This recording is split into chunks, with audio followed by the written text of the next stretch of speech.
Welcome back to my channel. Ngayon na nakapag-file na ng kaso si Vic Soto laban kay Daryl Yap, kailangan mapatunayan ni Vic Soto na may mali siya ang ginawa ni Daryl Yap para po siya ay manalo sa kaso. Well, yun po ang pagkakaintindi ko. Pero may mali siya nga ba dun sa trailer o sa teaser ni Daryl Yap? Kasi ngayon, medyo nag-iba ng statement itong si Daryl Yap. Sabi niya, wala po akong sinabing si Vic Soto ang pinatutungkulan ng title ng pelikula.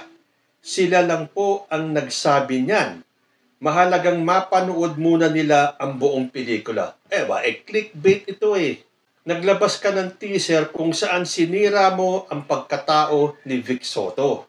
Tapos sasabihin mo ngayon na wala kang sinabing si Vic Soto ang pinatutungkulan ng title ng pelikula. Ano ba yung title ng pelikula? The of Pepsi Paloma. Pag sinabi natin yung title na yon, sino ang papasok sa isipan natin? Sino ba ang nasangkot sa ganyang iskandalo 40 years back? Tapos ngayon sasabihin mo na hindi si Vic Soto ang pinatutungkulan mo doon sa title. Tapos sasabihin mo, panoorin nyo muna yung pelikula. Para ka nang gagago niyan. Matapos mong balahurain ang pagkatao ni Vic Soto, sasabihin mo na panoorin nyo muna yung pelikula na parang gusto mong palabasin na walang mali siya yung ginawa mong teaser. Pagpalagay na natin na dun sa ending ng pelikula lalabas na wala palang kasalanan si Vic Soto, meaning vindicated siya, yung hindi makakapanood ng pelikula. Na magbabase lang dun sa teaser, ano ang iisipin ng makakapanood. Wala nga bang mali siya ang ginawa ni Daryl Yap?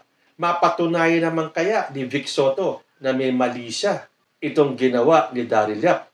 Hindi po ako abogado at isa rin po ako sa gustong makaalam kung may mali siya o wala, kung tama ba na dinimanda ni Vic Soto si Daryl Yap. Kanino pa ba ako hahanap ng sagot kundi sa paborito kong attorney vlogger na si Attorney Rene Bueno. So pakinggan po natin kung ano ang kanyang explanation dito. Let's all watch this. Kagabi po ay pinag-usapan po natin yung tungkol sa 19 counts of cyber libel case na isinampa ni Bossing Vic Soto against the film director na nagngangalang Daryl Yap.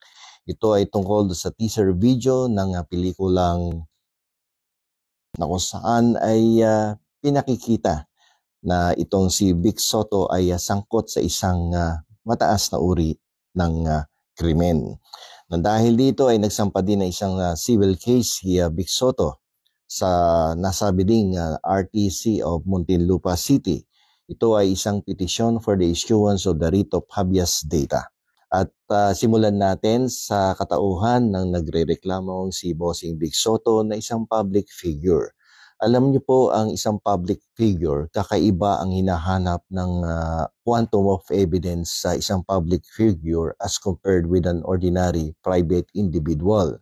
Sa private individual, kapag nagkaso ka ng cyber libel o libel, ang hinahanap lamang ay ordinary malice, no? At ito ay kakaiba kapag ang nagdidemanda ay public figure. Dapat mapatunayan na nagrereklamo na merong actual malice on the part of the person defaming the reputation of the complainant.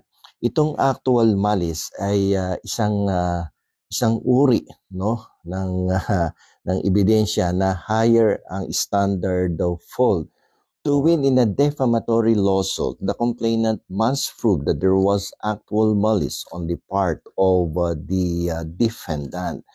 Pag sinabi po nating actual malice, dapat mapatunayan na yung defendant knew from the very start that the accusation was false or there was reckless disregard for the truth. At yan ay mapapatunayan sa pamamagitan ng pagsusumite ng mga direct evidence, circumstantial evidence at mapatunayan na nagkaroon ng prior knowledge on the part of the film director na alam mo naman na na-dismiss na yung kaso na yan. At kinakailangan ding mapatunayan na nagrereklamo na itong si director ay hindi nag-conduct ng reasonable effort to verify the truth of the accusation. And if that will happen, that would demonstrate the fact that there was reckless disregard for the truth. Kasi alam nyo naman, yung filmmaker, yung director ng pelikula, may access naman yan sa mga information. Like for instance, alam naman ng lahat during that time na nagkaroon ng kaso. So bakit hindi ka pumunta sa prosecutor's office at binerify mo kung ano ba ang naging status, ano ba ang naging resulta ng kaso, ito ba ay nag-prosper o hindi, ito ba ay na-dismiss o nag-withdraw ang complainant sa kaso. At kung nag-withdraw o nag-file ng affidavit of desistance, ano ba ang mga dahilan kung bakit nag-desist or nag-withdraw ang complainant sa kasong pinalabas doon sa film na The Rapist. Ito ay pag ito ay napatunayan na may access yung filmmaker sa lahat ng mga information na to na available naman sa records ng mga hukuman, ng mga Office of the Prosecutor, ay mapapatunayan that there was reckless disregard for the truth. At dapat din mapatunayan ano ba ang naging motibo dito ng filmmaker, ng film director. Ito bang director ay may personal grudge against the public figure o kaya ay gusto niya lamang sirain yung reputasyon ng public figure o kaya i-sensationalize yung pelikula upang ito ay kumita ng malaking pera habang ito ay pinapalabas sa mga sinihan at sa social media platforms o kaya ay siya ay inupahan ng isang politiko dahil ang pamilya Soto ay pamilya ng mga politiko ay binayaran ba siya at upang masira ang reputasyon ng nasabing public figure at madamay ang kanyang mga kapatid at anak na nasa larangan ng politika at public service. Itong lahat ng ito kapag ito ay nakalap at nagkaroon ng direct and honest analysis during the investigation and the trial ay mapatunayan na nagkaroon ng complete and reckless disregard for the truth at napatunayan that from the very start itong defendant na ito ay knew from the very start that the accusation was false. Kasi alam nyo, bago pa man nag-trending to, lumabas na kasi yung isang interview ni Julius Babaw, no? Isang kilalang broadcaster at journalist. Nag-interview to ng another soft drinks beauty na naging barkada din ni Pepsi Paloma. At doon sa interview ni Julius Babaw na yun ay napatunayan na itong kasong naisampa sa public figure natin na si Vic Soto ay gawa-gawa lamang ng kanyang manager na dating kapitan ng Barangay Quiapo dyan sa Maynila, no? At upang muling iangat ang popularidad ni Pepsi Paloma.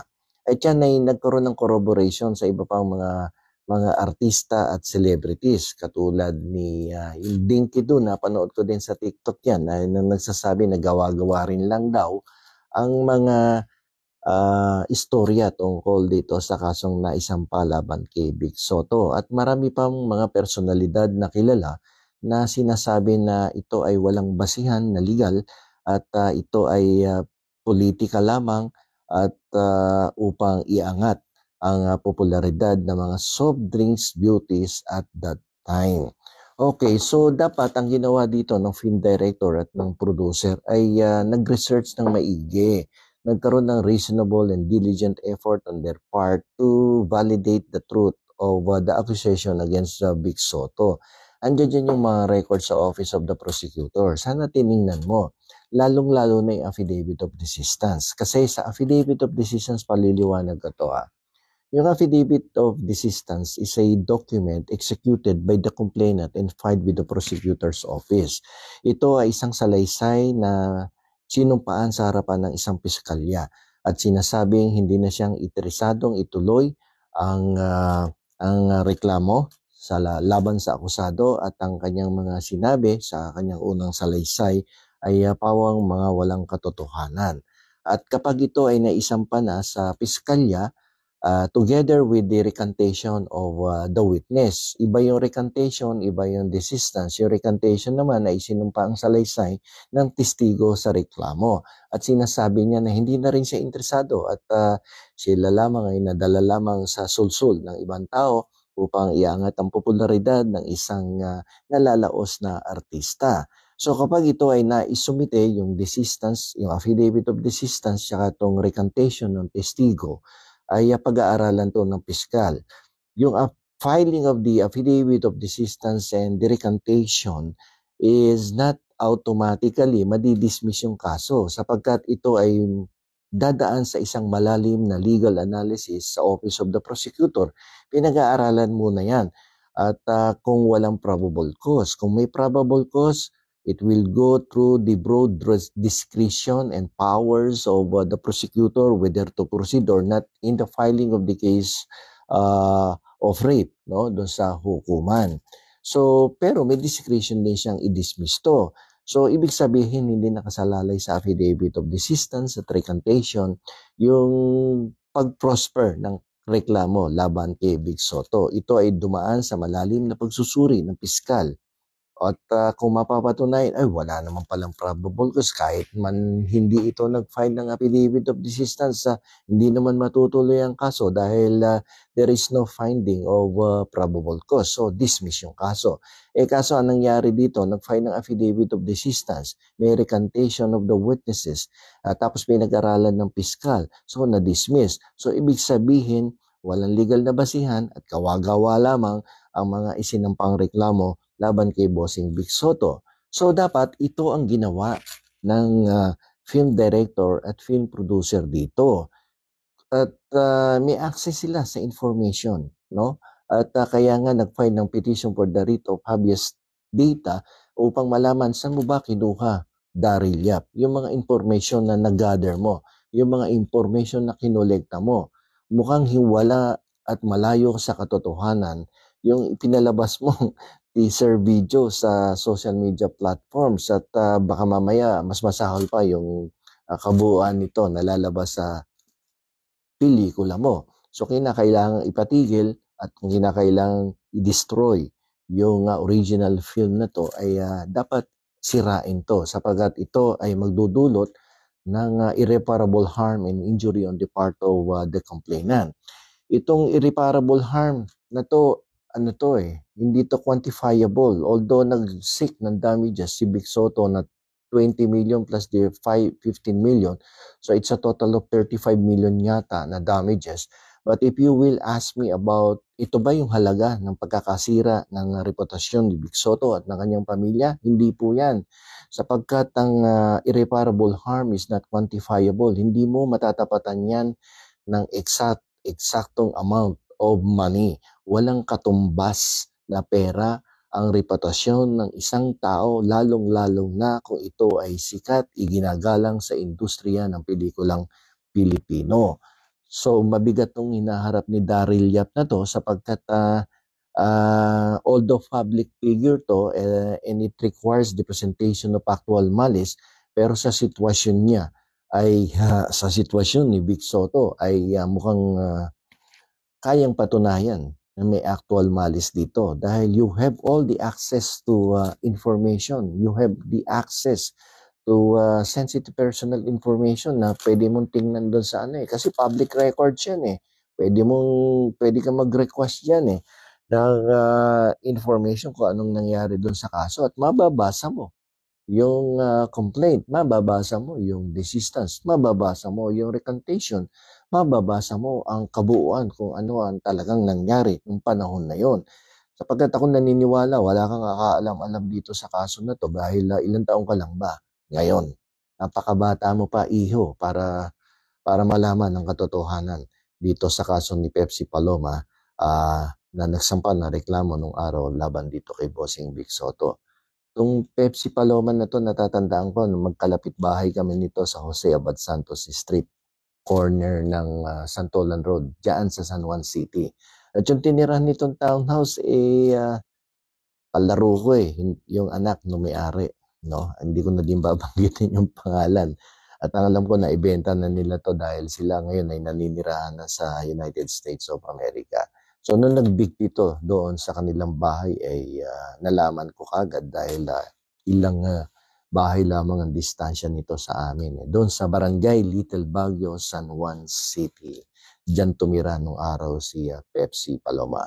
So in conclusion, bago natin tapusin, sa pagsasampa ng cyber libel case, kailangang mapatunayan na nagkaroon ng actual malice on the part of the defendant for the complainant to win in a defamation lawsuit. At ipinaliwanag nga natin kung ano yung actual malice. At kinakailangang maipakita ng complainant na yung akusado ay alam niya na yung kanyang ipinakita doon sa teaser video ay walang katotohanan at nagkaroon sa parte niya ng reckless disregard for the truth. Alam mo na walang katotohanan yan, pero dinisregard mo pa din. Pinalabas mo pa din ang teaser video sa social media platform. At nang dahil dyan, patay kang bata ka. So ayan, kailangan na bang mag-ipon si Daryl Yap para ipambayad niya kay Vic Soto? At tama ang sinabi ni Attorney Rene Bueno, no amount of money ay pwedeng bayaran yung pangalan na sinira ni Daryl Yap. So, good luck na lang kay Daryl Yap dahil mukhang sa eksplanasyon ni Attorney Rene Bueno ay may tulog itong direktor na to. Kayo po, ano ang masasabi ninyo? Comment lang po down below at magbabalik ang usapang Tito Manny. Diyos te Agmina.